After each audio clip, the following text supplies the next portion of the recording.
Hallihallöle, ich bin's wieder, euer Blaster-Ingenieur. Da haben wir, was ist das? Riken CS6, also eigentlich Riken Mark I. Und heute wollen wir doch mal, also das ist eine andere, die hat das Ding da unten nicht drin. Das machen wir heute raus, weil das kommt in die andere rein. Also, ich habe da zwei gekauft, weil bei der einen hat das Zielvisier gefällt und das wollte ich haben. Und da war das günstiger, dann eine zweite zu kaufen, wie das Zielvisier extra zu kaufen. Und ich dachte, komm, ist sowieso mal ganz gut, wenn man da nicht das schönste Blaster nimmt, um da was umzubasteln. Dann tut es auch irgendwas, was schon heftig bespielt ist. Weil, ja, die Teile, die packen wir auch mal auf Zeit. Die brauchen wir vielleicht später noch irgendwann mal.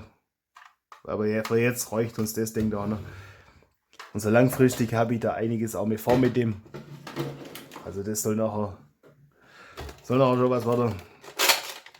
Aber wenn man das zurückzieht, das gefällt mir so bei den Blastern.